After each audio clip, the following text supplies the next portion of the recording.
ला हौल वला कुव्वता इल्ला बिल्लाहिल अलील अज़ीम। औज़ु बिल्लाहिस समीइल अलीम मिनश शैतानिर रजीम। बिस्मिल्लाहिर रहमानिर रहीम। अल्हम्दुलिल्लाहिल्लज़ी ला यब्लुगु मिदहतहुल क़ाइलून वला युहसीना माअहुल आदून वला युअद्दी हक़्क़हुल मुज्तहिदून। अल्लज़ी लैसा लिसिफ़तिही हद्दुन महदूद वला नातुम मौजूद वला अजलुन ममदूद। फ़तरल ख़लाइक़ा बिक़ुद्रतिही व नशरर रियाहा बिरहमतिही वत्तदा बिस्सुखूरि मयदान अर्दिही।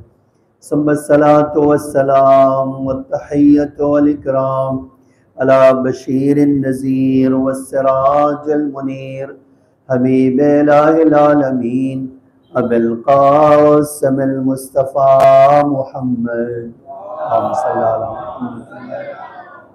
अलैहि व अला आलिहि तय्यबीन अत्ताहिरीन अल मासूमीन अल मज़लूमीन अल गुर्रिल मयामीन ला सियमल इमामिल मुबीन बक़ियतुल्लाहि फिल अर्दीन अल हुज्जतुस सानी अशर अल इमामिल महदील मुंतज़र सलवातुल्लाहि व सलामुहु अलैहि। अम्मा बाद फ़क़द क़ालल्लाहु तआला फ़ी मुहकमि किताबिहिल मजीद व फ़ुरक़ानिहिल हमीद व क़ौलुहुल हक़। बिस्मिल्लाहिर रहमानिर रहीम।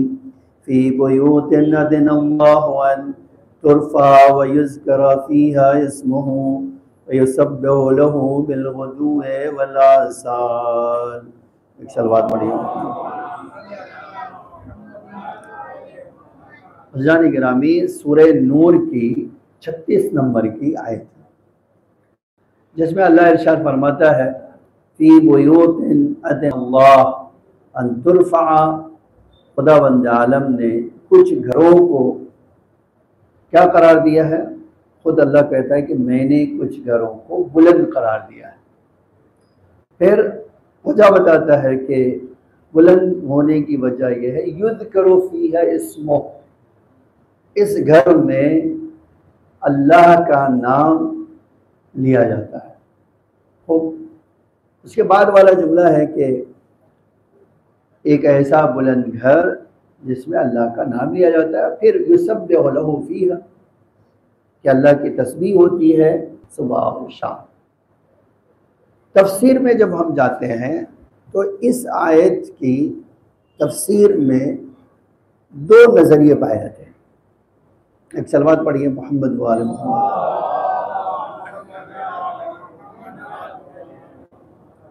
एक नज़रिया ये है कि घर से मुराद वो घर जो बुलंद करना है वो है क्या? आया बिल्डिंग ऊंची कर देना? देखिए, आखिर घर बुलंद करने का एक मतलब तो यही होता है ना कि थोड़ी सी लंबी ऊंची दीवारें कर दें। एक मर्तबा ये नहीं है कि घर बुलंद कर दें, बल्कि अल्लाह ये कहना चाहता है कि मैंने रूहानी लिहाज से, मानवियत के लिहाज से इस घर को बुलंद किया है। मेरी निगाहों में ये घर बहुत बुलंद है, ये भी हम कहते हैं इस तरह। तो अब एक सवाल है कि अल्लाह की निगाहों में कोई घर बुलंद कैसे होता है? अनेक सवाल कि भाई, अब जब हम इसकी तफसीर में जाते हैं तो मैंने कहा एक नजरिया यह है कि अल्लाह घर बुलंद करने का मतलब है दीवारें बुलंद कर दी जाए। कहते क्या मतलब घरों की दीवारें बुलंद करने? कहते कि लोगों के घर बने होते हैं, अब जब मस्जिद बनाइए तो थोड़ी सी ऊंची बनाइए ताकि पता चले कि ये अल्लाह का घर है।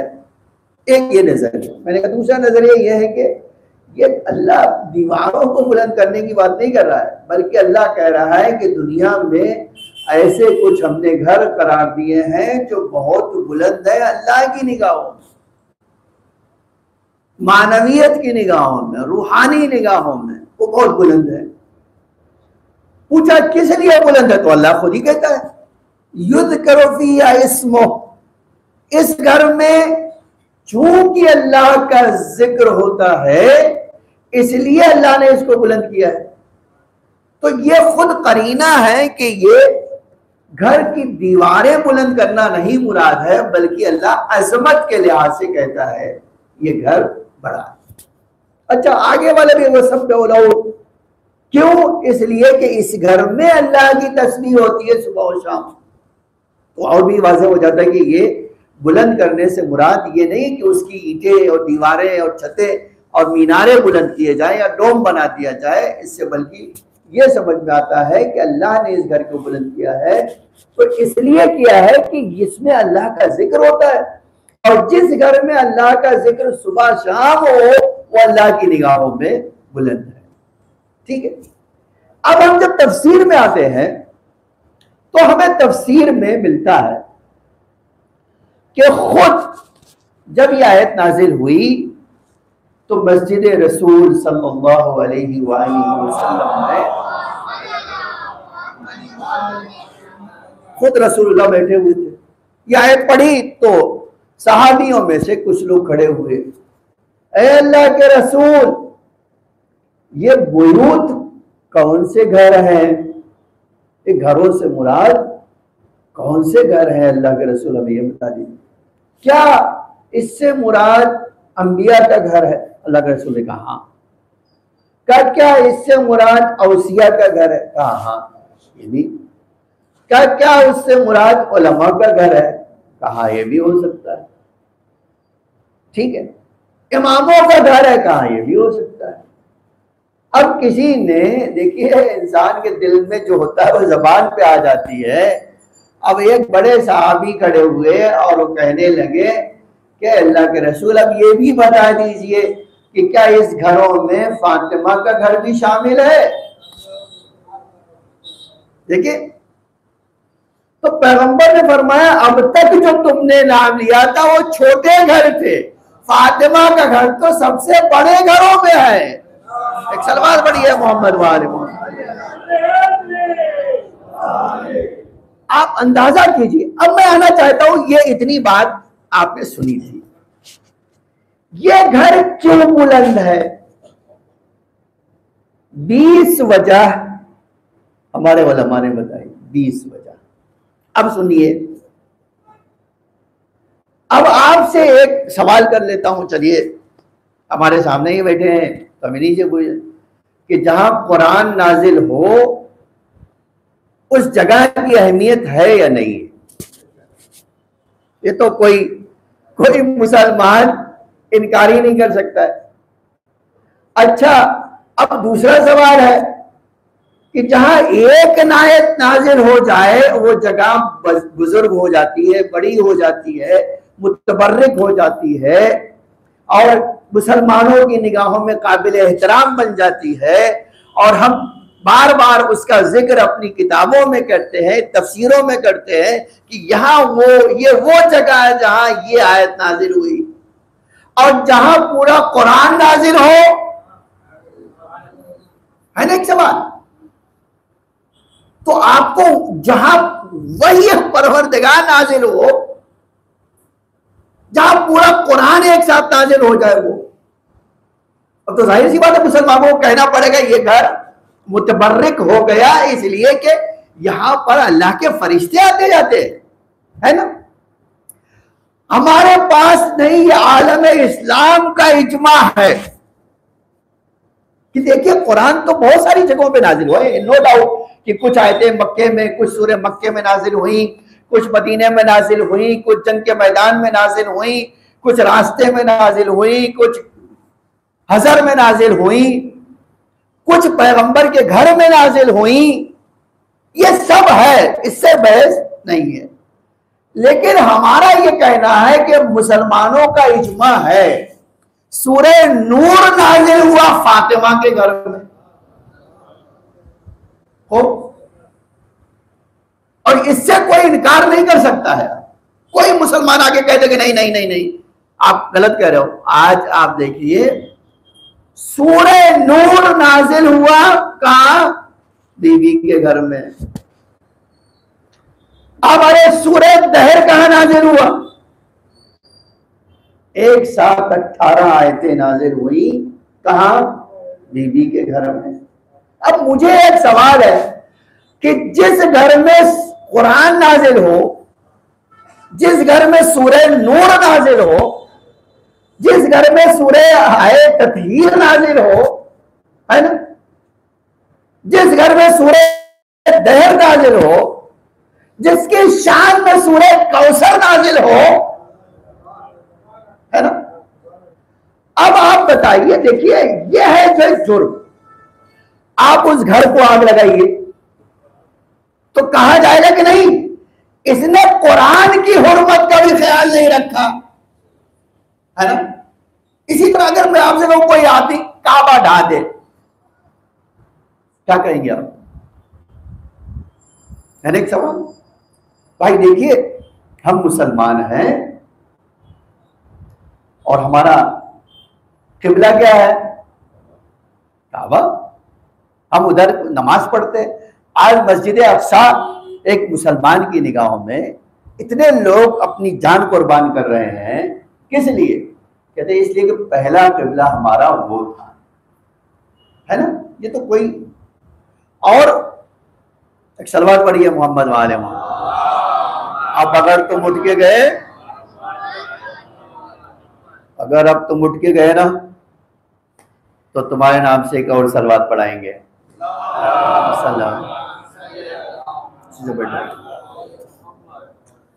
तो ये जो अगर काबे को क्यों जो है, आज वैसे मस्जिद अक्सा जो है, बैतुल मक़दिस इसको हम कहते हैं, तारीख पढ़ लीजिए।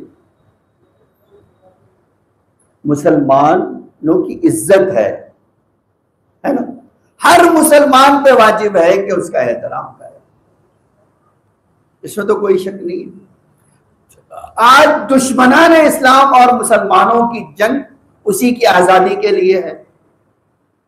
आज कितने मुसलमान अपनी जान दे रहे हैं, किस लिए? ताकि गासिब यहूदियों के हाथ से आजाद करना, है ना। अब आप कोई आकर उसको ढाना चाहे, देखिए एक बार आप आम आदमी के घर पे बुलडोजर चलवा दीजिए तो आप कहेंगे गलत किया आपने, ये जुल्म है। लेकिन आप इसी मुल्क में खाली ढाने की बात कीजिए कि जो सीएम है उनका घर ढा दूंगा मैं, तो क्या होगा? ये जुर्म कई गुना बढ़ जाए। अगर उसी में इजाफा कर दीजिए कि ये सीएम से भी बड़ा है, तो क्या होगा? ये जुर्म और बड़ा हो जाएगा, है ना। इसीलिए हम कहते हैं कि बीबी के घर पे हमला करने वाला जो भी हो, जितना भी बड़ा हो, वो इतना ही बड़ा मुजरिम है कि खाने काबा के ढाने की तरह है। ये इसने वही के घर पर आग लकड़ी जमा, आग लगाई, है ना। तो एक उस घर की बुलंदी क्यों? इसलिए कि इस घर में वही नाजिल हुई, इस घर में कुरान नाजिल हुआ, ठीक है। आज तमाम मुसलमानों को हुक्म है, अपनी औरतों को सूरह नूर की तालीम दो, सूरह नूर सिखाओ। हत्ता ये तक है, अगर तुम्हें बुखार आ रहा है तो आए नूर पढ़ो, ठीक है। ये बार बार हुक्म है। तो पहली चीज जिसकी बिना पर अल्लाह ने इस घर को बुलंद किया है वो है क्या? वही का नुज़ूल। ये बैतुल वही कहा जाता है। एक जानते हैं आप, रवायतों में हमारे पास है कि बीबी के घर को क्या कहा जाता है? बैतुल वही। ये वो घर है जहां वही नाज़िल होती, ठीक है। दूसरी वजह सुन लीजिए, मैं 5 वजह बताता हूं और फिर कभी इंशाअल्लाह 15 वजह और कभी सुनिए, क्योंकि मुझे एक ही मजलिस पढ़नी है और इतवार को जो मजलिस पढ़नी है वो किसी और मौजू पे मुझे पढ़नी है। तो मैं आज खाली 5 वजह बताता हूँ, वैसे भी आपको सुनाता ही रहता हूँ, तो इंशाअल्लाह कभी और ये 15 वजह भी आपको जिक्र। तो दूसरी वजह जानते हैं क्या? आपसे कहे, आपसे पूछ ले, जहां फरिश्तों का आना जाना हो वो किस कदर अल्लाह की निगाहों में मोहतरम होगा। आज हमारे पास रवायतें जानते किस पे थी कहते जिस घर में सुबह सुबह कुरान पढ़ा जाता है, अल्लाह के फरिश्ते उस घर पे नजर करते हैं। तो आए मुसलमानों, सुबह सुबह अपने घर में कुरान पढ़ा करो, ताकि तुम्हारे घर से नूर जब आसमान की तरफ जाए तो ये फरिश्ते अट्रैक्ट होकर तुम्हारी घरों पर नजर करें। तो अब कभी आप सोचिए कि आज में एक मुसलमान का फरीजा है कि अपने घर में कुरान पढ़े, सुबह सुबह पढ़े। किस लिए? कहते इसलिए कि नूर कुरानी जो है जब तुम्हारे घर से उठेगा, नूर निकलेगा और आसमान की तरफ जाएगा तो फरिश्ते तुम्हारे घर की तरफ देखेंगे, है ना। ये हमारे पास हदीस में है। अच्छा, फरिश्तों का आना जाना क्या हो? फरिश्ते कब किसी के वहां आते हैं? देखिए, एक बार आते हैं तो दम निकल जाता है। एक बार मौत का फरिश्ता बुला लीजिए, कहते हैं भैया हमारे घर से दूर ही रहो, इसलिए कि अगर आ गए तो एक नहीं। तो कोई आदमी तो बुलाता नहीं है हजरत इजराइल को, तो किस किस फरिश्ते को हम बुलाना चाहते हैं, है ना सवाल। तो सवाल वो रहमत के फरिश्ते को बुलाना चाहते हैं। तो जिस घर में रहमत के फरिश्ते आते हो, हम उसको अजमत की निगाहों से देखते हैं या नहीं देखते? कहते यार ये घर है जहां फरिश्ते आते जाते हैं, है ना। अब एक जुमला कहना चाहता हूं, तो जिस घर में फरिश्ते आते हों वो मुसलमानों के नजदीक मोहतरम हो जाता है। जिस घर में फरिश्ते नौकरी करने आते हो, देखिए ये कोई मजाक नहीं है। आज ये मुसलमानों की बड़ी बड़ी किताबों में ये दर्ज है। अच्छा, ये सारे जो फजाइल है ना, ये ऐसे तो है ही नहीं कि जो खाली हम शिया बयान करते हो। अब हमें सुन लीजिए, ये सुनिए, सुनन की किताबें पढ़िए, अहले सुन्नत की 6 किताबें, शाह सित्ता कहा जाता है। उसमें 2 सही किताब, बाकी 4 सुन्नत की है। सुनने आप उठाकर खाली देखिए, जनाब सलमान, जनाब अबू जर, जो लोग भी इस तरह के सहाबी थे, वो कहते हैं कि एक बार जनाब सलमान को किसी काम से पैगंबर ने अपनी बेटी के घर भेजा। वो गए और वहां से आए पलट के, कहा अल्लाह के रसूल, अब हमारे अगर मेरा घर होता ना, आपका घर होता, तो कहते अल्लाह का रसूल एक ऐसे घर में भेज दिया जो मोजला हो रहा है। मुझे कैसा मोजा? कहते चक्की खुद ब खुद चल रही है। अच्छा, आप अपने घर में चक्की खुद ब खुद चलवा लीजिए, घर छोड़ के भाग जाएंगे आप, कहेंगे इसमें कुछ है भाई। लेकिन जब यही चीज पैगंबर से जाकर कही, जनाब सलमान रावी है ये, फरमाया कि अल्लाह के रसूल, मैंने फातिमा के घर में बड़ा अजब मंजर देखा। कहा क्या देखा? कहा देखा चक्की चल रही है और कोई है भी नहीं। फरमाया कोई है भी नहीं, ऐसा नहीं है, वो फरिश्ता चक्की चला रहा है, तुम्हारी आंखें नहीं देख सकती। देखिए, अब एक सवाल है, मैं आपसे पूछना चाहता हूं, आप भी सोचिए इस बारे में। सलमान नहीं देख सकते, लेकिन जो चक्की चला रहा हो, चक्की छोड़ के उठा ही इस पे ना पड़े कि कोई नौकरी करने आ गया, है ना। तो फरमाया नहीं नहीं सलमान, तुम्हें पता नहीं है, मेरी बेटी जब थक जाती है तो अल्लाह उसको सुला देता है। घर के काम करके थक जाती है तो अल्लाह उसको सुला देता है, और उसके काम अधूरे न रह जाए घर के, फरिश्ते को भेजता है, जाओ फातिमा के घर में नौकरी करो। अब एक सवाल है, देखिए, आज कुरान पढ़िए, सूरह फातिर पढ़िए, सूरह फातिर पढ़िए। सूरह फातिर में अल्लाह कहता है कि मैंने कोई फरिश्ता बेकार पैदा नहीं किया। वल मुदब्बिरात अमरन, ये जितने फरिश्ते हैं या तो कायनात चलाने में मदद करते हैं या अल्लाह की तस्बीह करते हैं, दो ही काम है, या कायनात। अब जैसे एक मिसाल है, आप और मैं, मेरी और आपके हैरान इंसान हैरान हो जाता है, एक पत्ता भी अल्लाह की मर्जी के बगैर नहीं गिरता, तो ये गिनता कौन है? कहते ये फरिश्ता मुअय्यन है इन पत्तों और दरख्तों के ऊपर। जब तक अल्लाह की इजाजत ना हो, ये फरिश्ता हाँ ना कर दे, और पत्ता जमीन में नहीं गिर सकता। हत्ता वो तो छोड़ दीजिए, इससे बढ़ के रवायत हमारे पास। अब बारिश बम्बई में बहुत होती है, अजब है, अल्लाह के फरिश्ते एक एक बूंद जो आसमान से नाजिल होती है उसका हिसाब किताब रखते हैं। तो आप कभी सोच सकते हैं कि भाई एक साथ जब बारिश होती है तो झड़ी लग जाती है। हमारे पास रवायत कहती है झड़ी तुम्हारे वहां लग जाए तुम ना गिर सकते हो, अल्लाह के फरिश्ते हर कतरे का हिसाब किताब रखते हैं, और वो अल्लाह की मर्जी से ही गिरता है। एक कतरा न कम हो सकता है न ज्यादा हो सकता है।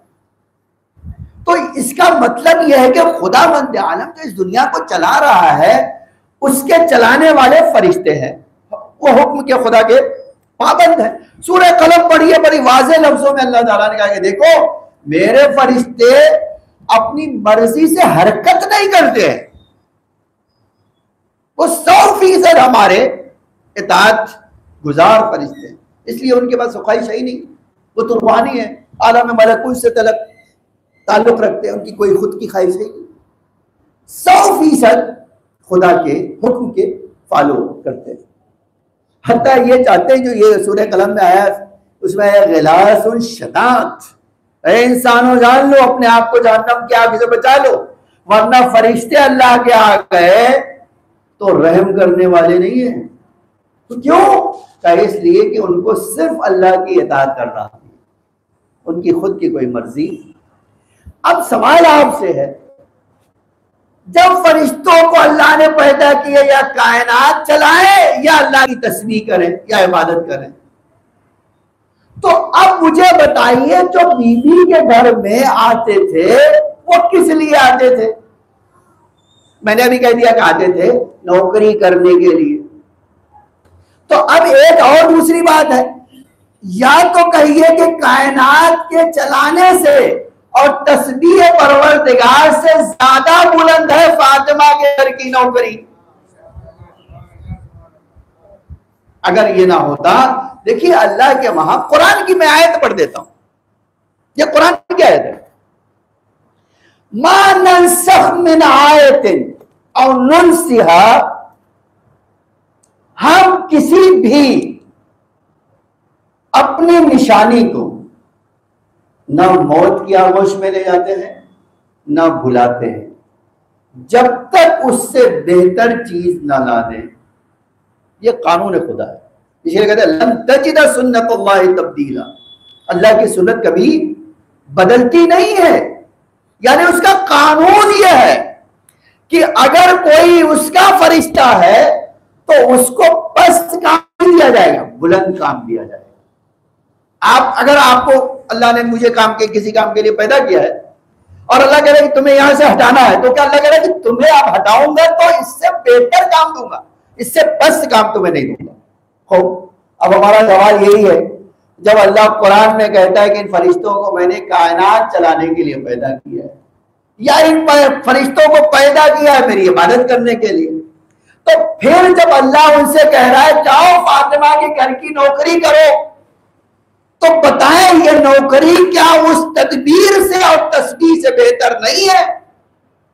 अब आप बताइए, जिस घर में फरिश्ते नौकरी करने को फख्र समझते हो, उस घर पे कोई दुश्मन खुदा आग लेकर आए तो क्या होगा? ये जुर्म भयानक होगा या नहीं होगा? ये जुर्म की शिद्दत बढ़ेगी या नहीं बढ़ेगी? और हमारे पास रवायत, मैंने कहा कि हमारे पास खाली नहीं है, यह भी मैंने हदीस में देखा, एक एक दिन में बीबी के घर में नौकरी करने के लिए 70-70 हजार फरिश्ते आते थे। अल्लाह अकबर। वाकई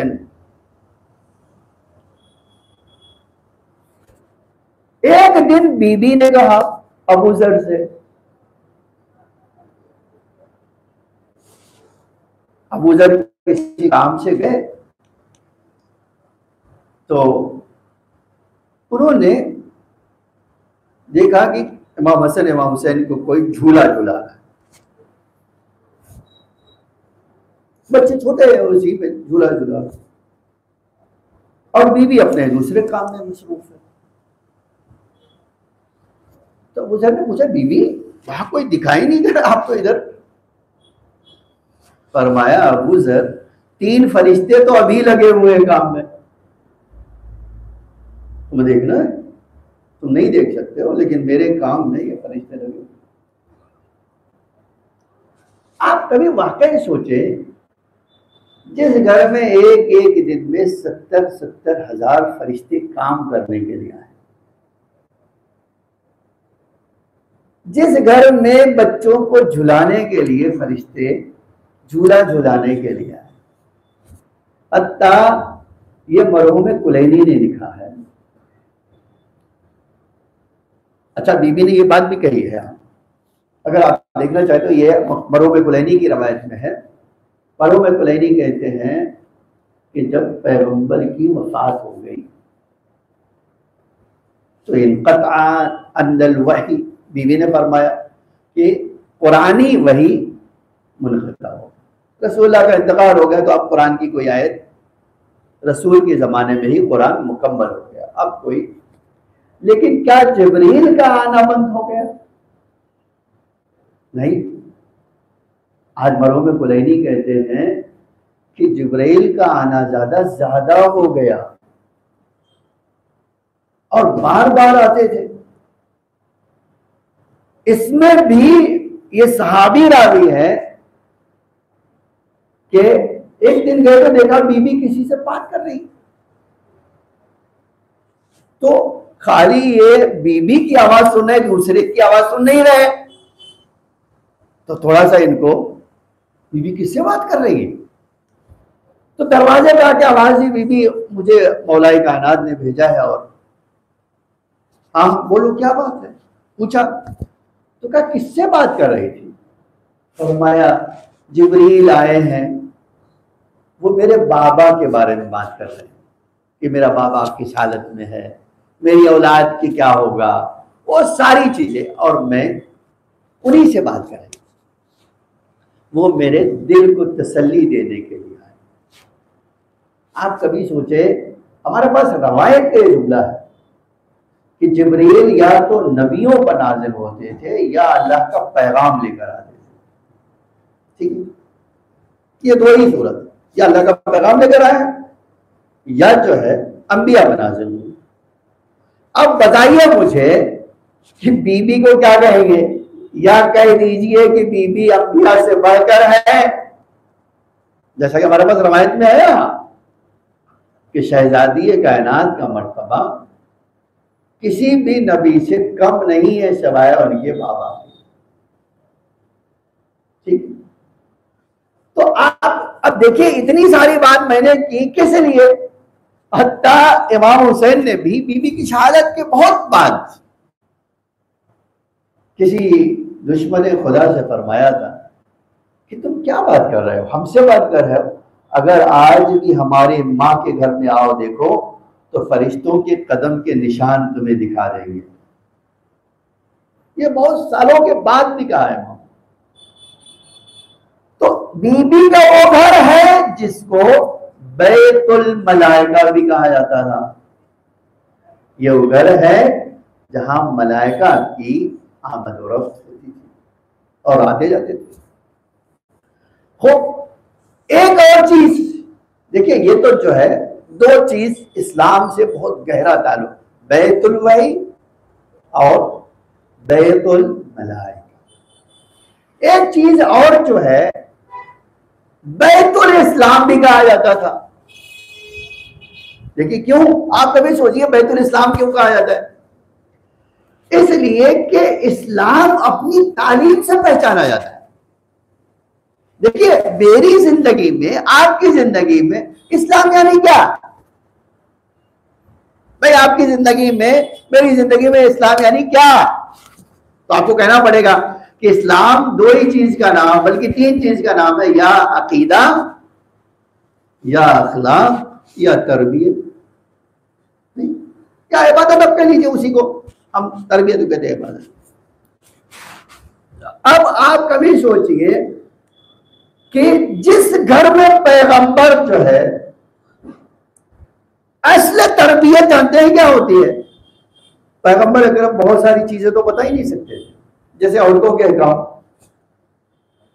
यूं ही पैगंबर ने नहीं कहा था फातिमा बिज़अतु मिन्नी।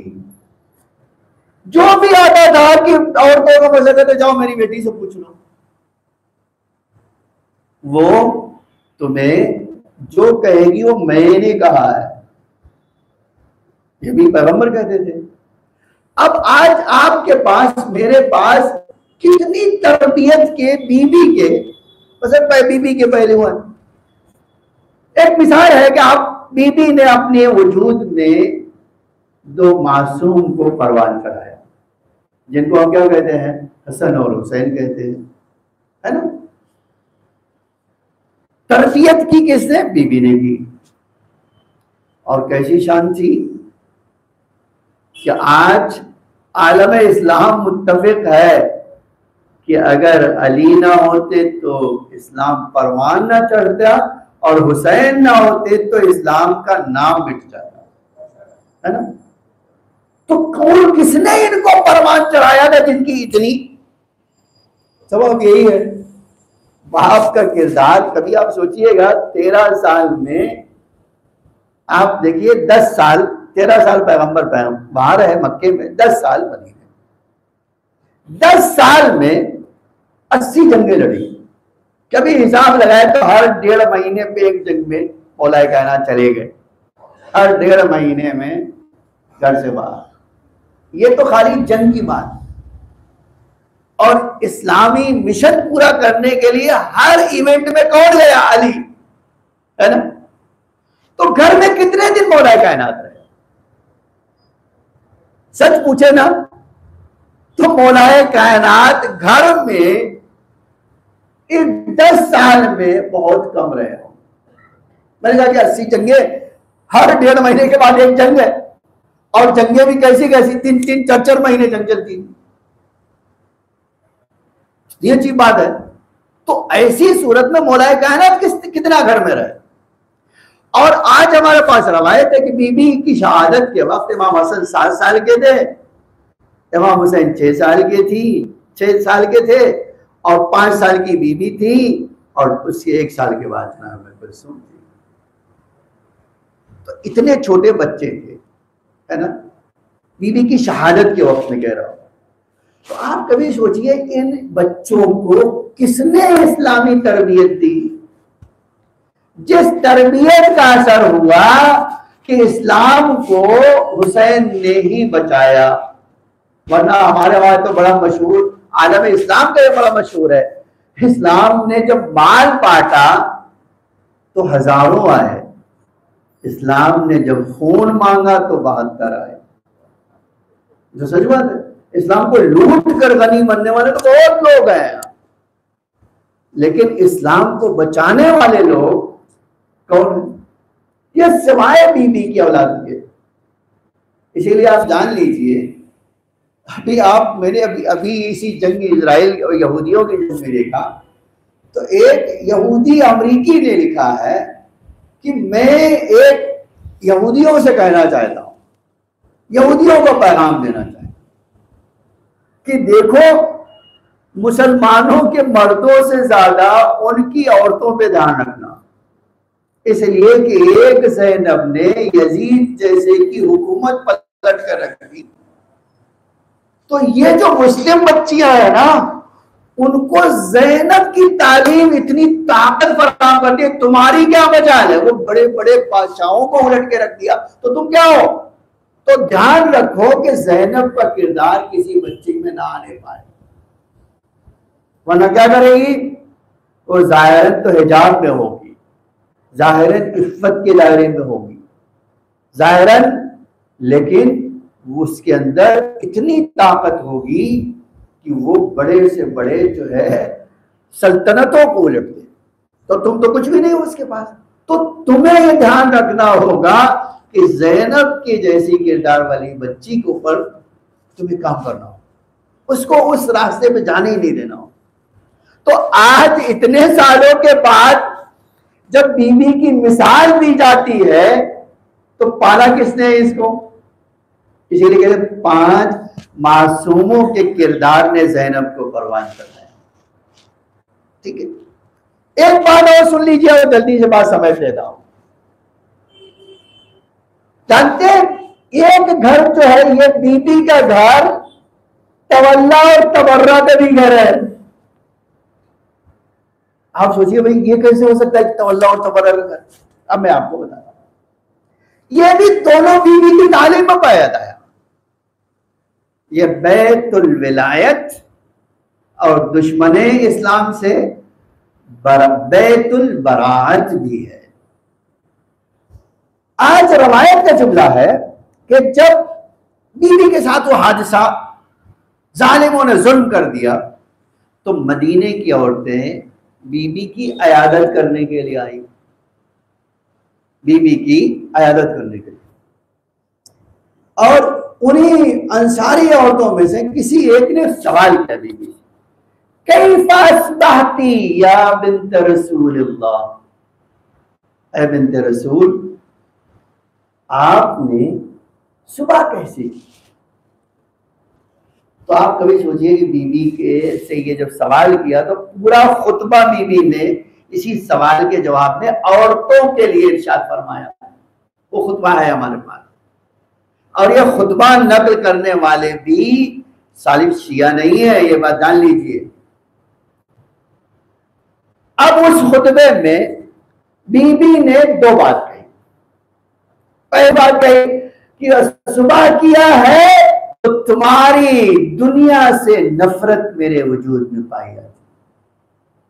सुबह इस हालत में किया कि मैं तुम्हारी दुनिया से नफरत करती और तुम्हारे मर्दों से भी बेजारी का ऐलान करती। मेरा उनसे कोई ताल्लुक नहीं, तुम्हारी दुनिया से भी नफरत है और तुम्हारे। तो आपको भी समझ गए बीवी आपको परेशानी क्या है? जुमला फरमाया इसलिए कि तुम्हारे मर्दों ने अली को तन्हा छोड़ दिया, तुमने विलायत को क्या किया है? विलायत को तन्हा छोड़ दिया।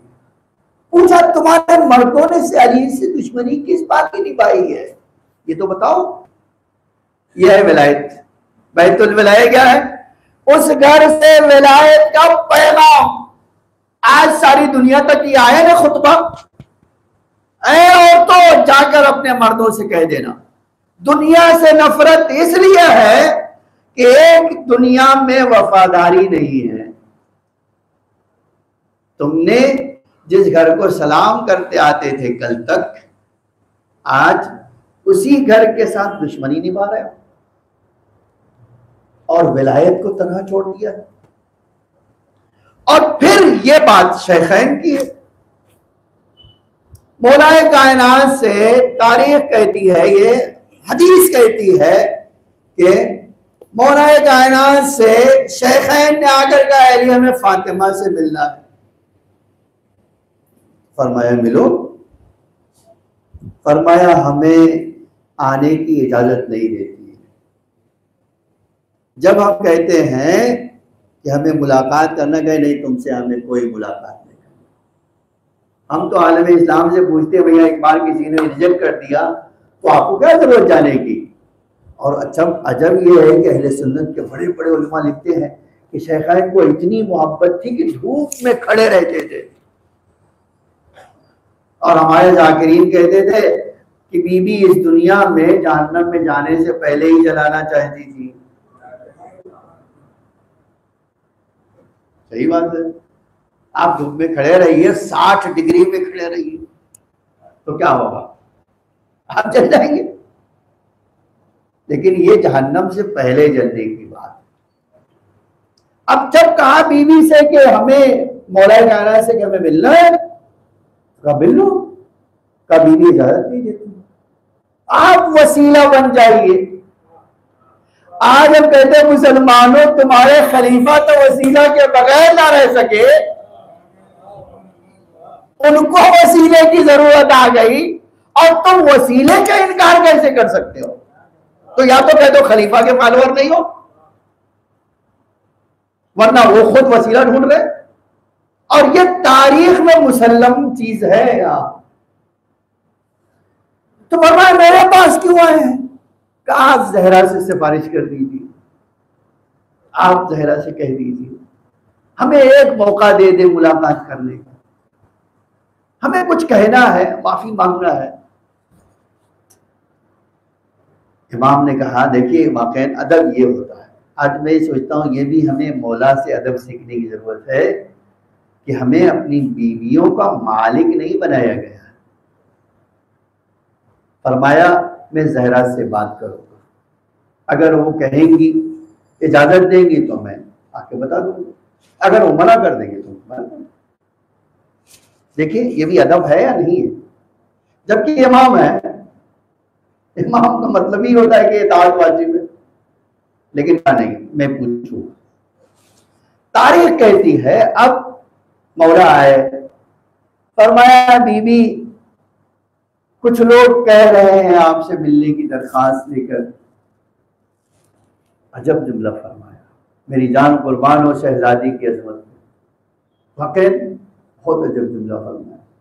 फरमाया ऐ अली अल बैतु बैतुक, ये घर आपका है और इस घर में ये कनीज भी आपकी है, आप जैसा चाहे, मुझे कोई मसला नहीं है, आप जो कहें। इसका मतलब बीबी ये बताना चाहती थी कि कोई चीज शौहर कह रहा हो तो नापसंद होने के बावजूद भी शौहर की अहमियत को मान लेना, है ना। इमाम गार गए। आज अगर मैं सोचता हूँ कि मौला की हिकमत थी, आज ये बड़े आसानी से लिख देते कि अली नहीं चाहते थे, वरना अब जहरा को कोई मसला नहीं था। मौला ने बता दिया, वहां जाओ, सुन। शेखैन आए, तारीख कह दी, बीबी ने अपना चेहरा पहले से ही दीवार की तरफ कर दिया। और ये भी तारीख में है। अब बीबी ने अपना चेहरा उस तरफ कर लिया तो दूसरी तरफ गए तो बीबी ने पलटा लिया। फिर से बीबी ने कहा देखो अब एक बात सुन लो, मुझसे बात करना चाहते हो तो पहले एक सवाल का जवाब, फिर कोई बात होगी, उसके पहले कोई बात नहीं होगी। हत्ता ये तक भी है कि इन्होंने सलाम किया, बीबी ने जवाब भी नहीं दिया, जबकि एक मुसलमान सलाम करे तो जवाब देना वाजिब है। अब मुझे नहीं पता कि पैगंबर की बेटी जिनको मुसलमान न समझती हो उनका हश्र क्या होगा, ये बल्ला जाने। लेकिन जब बीवी ने कहा देखो मुझसे कोई बात करना है ना तो तुम्हें पहले एक सवाल का जवाब देना। पूछा क्या? फरमाया अब तुम्हें मैं अल्लाह की कसम देकर कह रही हूँ, पूछ रही हूँ, क्या तुमने रसूलुल्लाह सल्लल्लाहु अलैहि वसल्लम की ये हदीस नहीं सुनी है? इन्नल्लाह यग़ज़िबु लिग़ज़ब फ़ातिमा व यरज़ा लिरज़ा। क्या तुमने सुना है या नहीं कि मेरे बाबा ने फरमाया कि मेरी जहरा की नाराजगी से अल्लाह नाराज होता है और मेरी जहरा की खुशी से अल्लाह खुश होता है। अजब यह है कि यह रवायत बुखारी शरीफ ने लिखी, एक ही रवायत लिखी बीवी के बारे में, लेकिन लिखी यही, इन्नल्लाह यग़ज़िबु लिग़ज़ब फ़ातिमा वयरज़ा लिरज़ा, कि अल्लाह नाराज होता है फातिमा की नाराजगी से और राजी होता है फातिमा की राजी होने से। तुमने ये हदीस सुनी या नहीं? तुम दोनों ने कहा सुनी। कहा बस तुमने सुनी या नहीं फिर से बता दो। कहते बीबी ने 3 बार पूछा, सुना या नहीं सुना? हाँ सुना। तुम इस हदीस को जानते हो? हाँ जानते हैं।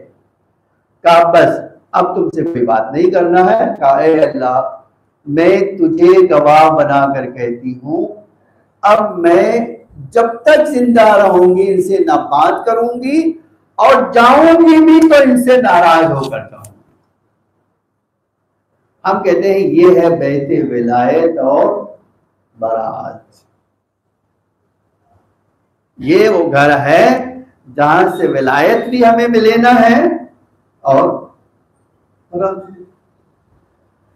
यूं ही अल्लाह नहीं कहता कि अगर बारात देखना है, दुश्मनान इस्लाम को पहचानना है तो जहरा की सीरत ले लो, बताएंगी किससे दोस्ती करना है और किससे बेजारी करना है। लेकिन आप अंदाजा कीजिए, मैं एक जुमला खाली करके बात मुकम्मल कर लेना चाहता हूँ। तारीख कहती है, बीबी ने कहा निकलो तुम दोनों इस घर से, अब कोई बात नहीं करना। तारीख कहती जब निकले तो शेखैन रो रहे थे। अब मुझे नहीं पता किस बात पे रो रहे थे, अपनी चालाकी पे रो रहे थे कि अपनी बेवकूफी पे रो रहे थे। देखिए सच बात है कि मौलाए कायनात के ऊपर इल्जाम लगाने के बजाय आप अपने किरदार को देख लीजिए। और अगर वाकई तौबा करने का है तो कुरान खुद कहता है तौबा करना है तो करो। तौबा करने का रास्ता है, तो तौबा करने का रास्ता क्या है? पहले तो अल्लाह से माफी मांगो, फिर क्या करो? वो जो गुनाह किया वो छोड़ो, कुर्सी से उतर जाओ। लेकिन आप देखिए तौबा इसको नहीं कहते कि आके माफी मांग ले और कुर्सी के ऊपर विराजमान रहे। ये अल्लाह का निजाम है, ये कुरान कहता है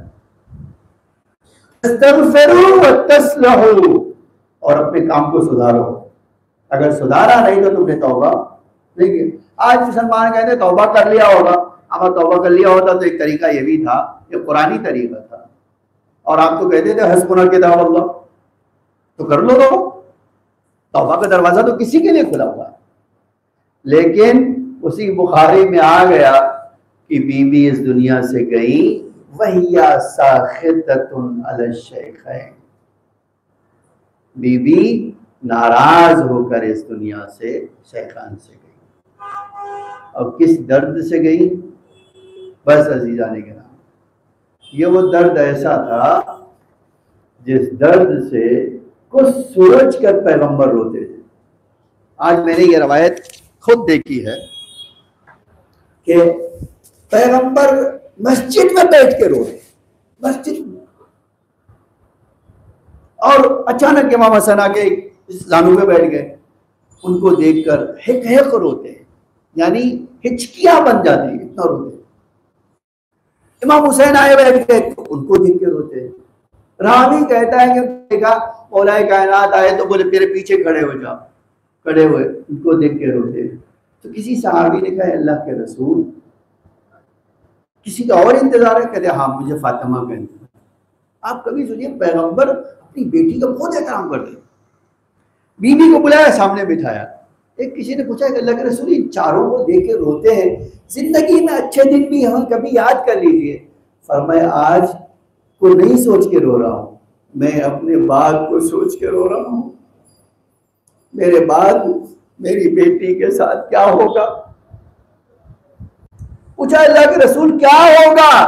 काबी में जिब्रील ने मुझे खबर दी है कि मेरी बेटी के घर को आग लगा दी जाएगी, मेरी बेटी के पहलू पे दरवाजा गिरा दिया जाएगा, मेरी बेटी के बच्चे को शहीद कर दिया जाएगा, और मेरी बेटी फरियाद कर रही होगी, कह रही होगी सुब्बत अलैया मसाइबुन लौ अन्नहा सुब्बत अलैया मसरना लयालिया। उसके बाद एक जुमला फरमाया, ऐ सलमानो मेरे बाद मेरी बेटी का ख्याल रखना।